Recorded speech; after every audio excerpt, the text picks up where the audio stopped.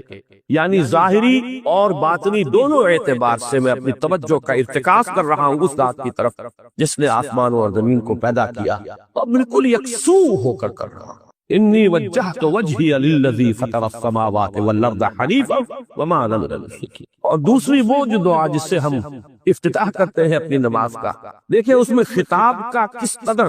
اہتمام، وہاں سبحان اللہ نہیں ہے، سبحانک اللہم، پاک ہے تو اے رب ہمارے، وبحمدک وتبارک اسمک وتعالی جدک۔ اب آپ غور کر رہے ہیں یہ ہے تخاطب، براہ راست مخاطب ہونا، تم کو نہیں۔ تو سب سے پہلی بات تو یہ ہوئی کہ ذکر کی ایک شکل ہے ذکر غیابی، دوسری ذکر حضوری، اور ذکر حضوری یا ذکر خطابی کی بلند ترین منزل، بلند ترین اس کا ذریعہ نماز۔ اس کو ایک پہلو سے اور سمجھ لیجئے، سورہ فاتحہ جب پھر ہم پڑھتے ہیں جسے الصلاۃ کہا گیا ہے، جو لب لباب ہے، خلاصہ ہے، اس میں پھر تدریجاً غیاب سے حضور کی طرف پیش قدمی ہوتی ہے۔ الحمدللہ رب العالمین الرحمن الرحیم مالک یوم الدین، یہ ذکر غیابی ہے، ابھی خطاب نہیں آیا، یہ وہی جملہ اسمیہ ہے۔ کل تعریف اس اللہ کے لیے ہے جو تمام جہانوں کا پروردگار ہے، مالک ہے، جو رحمان ہے، رحیم ہے، جزا و سزا کے دن کا مختار و مالک ہے۔ اب یہ غیاب سے حضور کی طرف، ایاک نعبد و ایاک نستعین اہدنا الصراط المستقیم، یہ ہے وہ۔ اب پہلے ایک معاہدہ ہے، ایک اقرار ہے، اعتراف ہے، وعدہ ہے، اور پھر دعا ہے، استدعاء کہ حضور نے فرمایا، یقول اللہ تعالی، اللہ یہ فرماتا ہے، اسی لیے اس کو حدیث قدسی کریں گے، قسمت الصلاۃ بینی و بین عبدی نصفین، میں نے نماز کو اپنے اور اپنے بندے کے مابین آدھا آدھا تقسیم کر دیا۔ اب یہاں تک تو جملہ ہے اللہ کا، یہ ہے حدیث قدسی۔ اب آگے جو ہے نریشن اس کی جو ہے حضور صلی اللہ علیہ وسلم کی جانب سے ہے، یعنی خبر دے رہے ہیں اللہ کی طرف سے ہی۔ ویسے تو تمام احادیث ہی گویا کہ ہم سمجھتے ہیں انسپائرڈ تو اللہ کی طرف سے ہی، لیکن یہ کہ جہاں صراحت ہو کہ اللہ کہتا ہے وہ حدیث قدسی۔ تو یقول اللہ تعالی قسمت الصلاۃ بینی و بین عبدی نصفین، یہاں تک تو حدیث قدسی۔ اب دوسری عام حدیث ہے، اذا قال العبد الحمد للہ رب العالمین یقول اللہ تعالی حمدنی عبدی، جب بندہ کہتا ہے الحمدللہ رب العالمین، پروردگار کہتا ہے میرے بندے نے میری حمد کی۔ جب بندہ کہتا ہے الرحمن الرحیم، پروردگار فرماتا ہے ثنا علیہ عبدی، میرے بندے نے میری ثنا کی، بڑی تعریف کی۔ جب بندہ کہتا ہے مالک یوم الدین، اللہ فرماتا ہے مجدنی عبدی، میرے بندے نے میری بڑی بزرگی بیان کی ہے، تمجید کی ہے۔ تو جب بندہ کہتا ہے ایاک نعبد و ایاک نستعین، اللہ فرماتا ہے ھذا ما بینی و بین عبدی ولعبدی ما سأل، یہ ہے میرے اور میرے بندے کے درمیان۔ یہ تو معاہدہ ہے نا، معاہدے میں تو دو فریق جکڑے جاتے ہیں، بات بند جاتے ہیں، یہ میرے اور میرے بندے کے درمیان ہے، اور میرے بندے نے جو طلب کیا میں نے دیا، اس لیے کہ اس میں طلب بھی تو ہے، ایاک نستعین، تیری مدد چاہتے ہیں، یہ طلب ہے، اسی کی شرح ہے جو اب آخری تین آیتیں، پروردگار ہم تیری مدد چاہتے ہیں، پروردگار تیری بندگی کرتے ہیں اور کریں گے، اور تیری ہی مدد چاہتے ہیں، چاہیں گے۔ اگر حال میں اس کا ترجمہ کریں گے زمانہ حال کے اعتبار سے، اس لیے کہ فعل مضارع میں تو دونوں موجود ہیں، شامل، تو یہ ایک اعتراف ہے، اظہار حال ہے۔ اللہ کرے کہ وہ واقعتاً صحیح اظہار حال ہو، ہم واقعی اللہ کی بندگی کرتے ہوئے یہ کہے کہ ایاک نعبد، ورنہ اگر ہماری اصل صورتحال سے وہ مطابقت نہ رکھتا ہو تو پھر تو ایک طرح کا جھوٹ ہو جائے گا، غلط بیانی ہو جائے گا۔ ایاک نعبد، تیری ہی بندگی کرتے ہیں اور مستقبل میں کیجئے، کریں گے، یہ ہے عہد، تیری ہی مدد چاہتے ہیں، تجھی سے مدد طلب کرتے، تجھی سے مدد چاہتے رہیں گے۔ اس کے لیے فرمایا وَلِعَبْدِ مَا سَأَلَ، اور پھر اس کے بعد وہ استدعاء ہے، اهدنا الصراط المستقیم صراط الذین انعمت علیہم غیر المغضوب علیہم ولا الضالین۔ اس حدیث میں اس کو ایک ہی جملے کو لیا گیا ہے، ایک ہی جملے کی حیثیت سے۔ جب بندہ یہ کہتا ہے تو اللہ فرماتا ہے ھذا لعبدی ولعبدی ما سأل، یہ خالص میرے بندے کے لیے ہے، اس بندے نے درخواست پیش کی ہے، اب میں نے گرانٹ کی وہ اپلیکیشن، وہ ریکویسٹ گرانٹڈ ہم نے دے دی، وَلَا يَمْضِي مَا سَعَى۔ یہ ہے اس کی تاثیر کا عالم، بشرطے کے معاملہ وہ شعور کے ساتھ، بشرطے کے مطابقت ہو ظاہر اور باطن کی، بشرطے کے مطابقت ہو قول اور فعل کی، تو اس کا اتنا اونچا مقام ہے کہ ایک ایک جملہ ادھر ادا ہوا ادھر اللہ کی طرف سے ریسپانسبل نہیں۔ اخلاق سے آتا ہے نالوں کا جواب آخر، اٹھتے ہیں حجاب آخر۔ یہ وہاں فرمایا گیا تھا کہ تین جو سب سے بڑے بڑے گناہ ہیں، والذین لا يدعون مع اللہ الہا آخر، وہ لوگ کہ جو اللہ کے ساتھ کسی اور الہ کو پکارتے نہیں ہیں، کسی اور سے دعا نہیں کرتے، ولا يقتلون النفس التي حرم اللہ الا بالحق، نہیں انسانی جان کو قتل کرتے ہیں جسے کہ اللہ نے محترم قرار دیا ہے مگر حق کے ساتھ، یعنی کوئی قانون کی دفعہ ان کے اوپر لاگو ہو جائے تو بات دوسری ہے۔ قتل عمد کے قصاص میں قتل ہوگا، یا یہ کہ زنا اگر شادی شدہ مرد یا عورت کرتے ہیں تو ان کی سزا جو ہے وہ رجم ہے، جو قتل کی ایک بہت ہی شدید شکل ہے، یا مرتد کی سزا قتل ہے، اور یا پھر یہ ہے کہ کافر کو قتل کیا جا سکتا ہے جو حربی ہو، جس کے ساتھ جو جنگ ہے وہ ڈکلیئرڈ۔ ان چار صورتوں کے علاوہ کسی انسان کو کسی حالت میں کسی جذبے کے تحت قتل کرنا جائز نہیں ہے، حرام مطلق۔ یہ ہمارے ہاں جو وہ عزت کے نام پر آنر کلنگز جو ہو رہی ہوتی ہیں، یہ سب کے سب جو ہے جرم ہے اسلام کی نگاہ میں، کسی کو یہ حق حاصل نہیں ہے کہ اس طرح سے اپنے ہاتھ میں قانون کو لے لے۔ لیکن اس کے بعد فرمایا تھا کہ جو لوگ یہ کام کرتے ہیں تو پھر یہ ہے یلقا اسامہ، وہ اس کی پاداش بھگت کر رہے ہیں، یضاعف لہ العذاب یوم القیامہ، ان کے لیے قیامت کے دن عذاب دگنا کر دیا جائے گا، بڑھا دیا جائے گا، وَيَخْلُدْ فِيهِ مُهَانًا، اور وہ رہیں گے اس میں ہمیشہ نہایت ذلت کے ساتھ، رسوا ہو کر۔ إِلَّا مَنْ تَابَ وَآمَنَ وَعَمِلَ عَمَلًا صَالِحًا، اس میں استثناء ہے کہ جو توبہ کرے اور تجدید ایمان کرے یا ایمان لائے، اگر پہلے کافر تھا تو ایمان لائے گا، اور اگر پہلے مسلمان تھا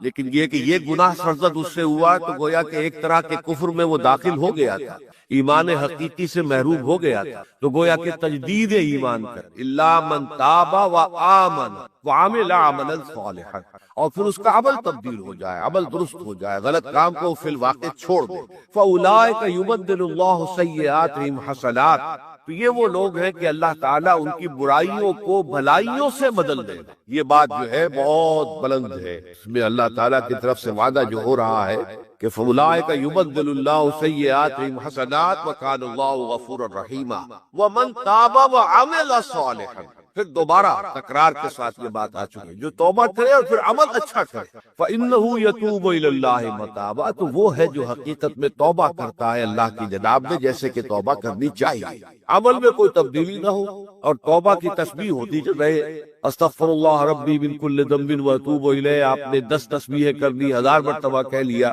یہ سب زیرو ہے اللہ کی نگاہ۔ ذکر کا ثواب مل جائے گا کہ اتنا وقت آپ نے اللہ کا نام لیا ہے، اللہ کا ذکر کیا ہے، اس کا ثواب تو ملے گا، لیکن یہ توبہ نہیں ہے، اس سے کسی گناہ کی معافی کا کوئی سوال نہیں ہے، اس سے برائیوں کے بھلائیوں میں بدلنے کا کوئی امکان نہیں ہے، اس سے اس کی سزا سے بچنے کی کوئی سبیل نہیں۔ اب سورہ تحریم میں خاص طور پر ایک خاص جو پس منظر ہے اس کے اعتبار سے یہ آیت آ رہی ہے، یا ایھا الذین آمنوا توبوا الی اللہ توبۃ نصوحا، اے وہ لوگوں جو ایمان لائے ہو، اے ایمان کے مدعیوں، دعوے داروں، توبہ کرو اللہ کی جناب میں، لیکن وہ توبہ خالص ہو، توبۃ نصوحا۔ اس سورہ مبارکہ کے پس منظر کو نوٹ کیجئے تو اس میں ایک خطائے اجتہادی کہہ لیجئے حضور سے ہو گئی تھی صلی اللہ علیہ وسلم، اگرچہ وہ خطا جانب خیر میں تھی، اچھے کام کے لیے تھی، برے کام کے لیے نہیں تھی، کہ آپ نے اپنے ازواج مطہرات کی دل جوئی کے لیے ایک شے جو اللہ کی طرف سے آپ کے لیے حلال تھی اس کو استعمال نہ کرنے کی قسم کھا لی، تو اس پر حضور کو روکا گیا، یا ایھا النبی لم تحرم ما احل اللہ لک تبتغی مرضات ازواجک،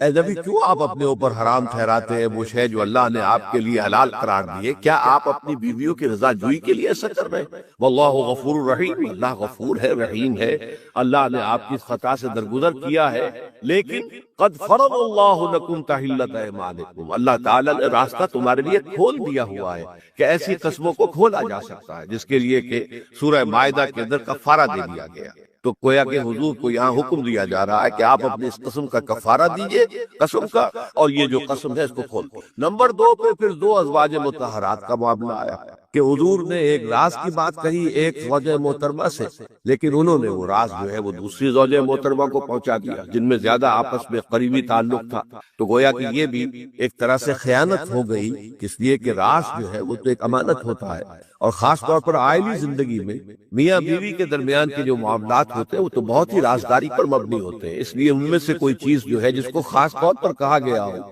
کہ یہ ایک راز کی بات ہے جو تم سے کہہ رہا ہوں، کسی اور سے کہنا نہیں ہے، تو اس میں جو غلطی ہوئی ہے وہ بھی ایک بڑی غلطی تھی حضرت عائشہ صدیقہ رضی اللہ تعالی عنہا ان کی۔ تو ان دونوں کے پس منظر میں پھر تیسری بات آئی کہ اہل ایمان اگر تم غافل ہو اپنے اہل و عیال کی طرف سے اس اعتبار سے کہ ان کا کردار کیسا بن رہا ہے، وہ اللہ کے بندے ہیں یا کوئی غلطیاں کر رہے ہیں، خطا کر رہے ہیں، تو دیکھو یہ تم ان کے ساتھ جو ہے وہ محبت نہیں کر رہے، عداوت کر رہے ہو، اس لیے کہ تمہاری اس نرمی، تمہاری اس شفقت اور وہ محبت کے اندر اس درجے بڑھ جانا کہ اس میں اللہ تعالیٰ کے جو حرام کردہ امور ہیں ان میں بھی تم ملوث ہو جاؤ، تو یہ گویا کہ در حقیقت تم اپنے آپ سے بھی دشمنی کر رہے ہو اور ان سے بھی دشمنی کر رہے ہو، اپنے آپ سے دشمنی کر رہے ہو کہ تمہاری عاقبت خراب ہوگی، ان سے دشمنی کر رہے ہو کہ ان کی اگر تربیت غلط ہو جائے گی تو گویا کہ وہ جہنم کا نوالا بنے گی۔ اب اس تین چیزوں کے پس منظر میں فرمایا جا رہا ہے یا ایھا الذین آمنوا توبوا الی اللہ توبۃ نصوحا،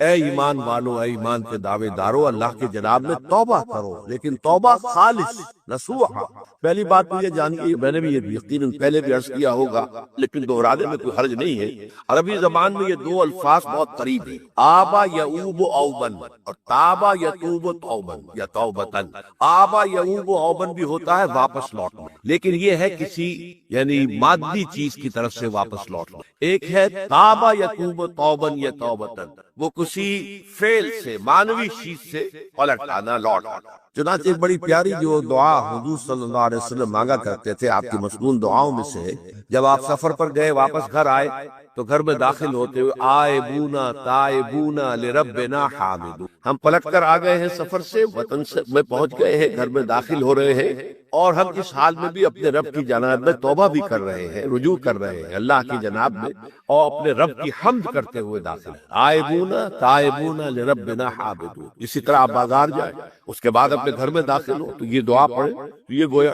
یہ بہت ہی ایک یوں سمجھیے مبارک پوزیٹو اس کے اندر برکات ہوں گی۔ تو اس میں بھی لفظ آبا یعوب اوبن تابا یتوب توبن، یہ دونوں کے بہت قریب آ گئے، آئبونا تائبونا لربنا حامدون۔ توبو الی اللہ، اب الہ کو نوٹ کیجئے، یہ توبہ کا لفظ بھی بہت سے ایسے الفاظ میں سے عربی زبان کے، جیسا کہ اس سے پہلے ہم دیکھ چکے ہیں کہ ایک لفظ ہے رغبہ، رغبہ رغبت جسے اردو میں ہم بولتے ہیں، رغبہ الہ ہوگا تو کسی شے کی طرف رجحان ہونا، اس کی طلب پیدا ہو جانا، اس کی خواہش پیدا ہو جانا، اور رغبہ عن ہوگا تو کسی چیز سے متنفر ہو جانا، دور ہٹ جانا، دور چلے جانا۔ ورب ایک ہی ہے، پریپوزیشن کی چینج سے بالکل برعکس نتیجہ نکل آیا۔ ومن رغب عن سنتی فلیس منی، جسے میری سنت پسند نہیں ہے، جو اس سے ہٹتا ہے، پیچھے ہٹتا ہے، اس کو ترک کرتا ہے، اس کا مجھ سے کوئی تعلق نہیں۔ اسی طرح مالا یمیل و میلن، مالا الہ کسی شے کی طرف مائل ہونا، مالا عن اس شے سے ہٹ جانا، پیچھے ہٹ جانا، نفرت ہو جانا، اسی میں وہ نفس کا صاف فقط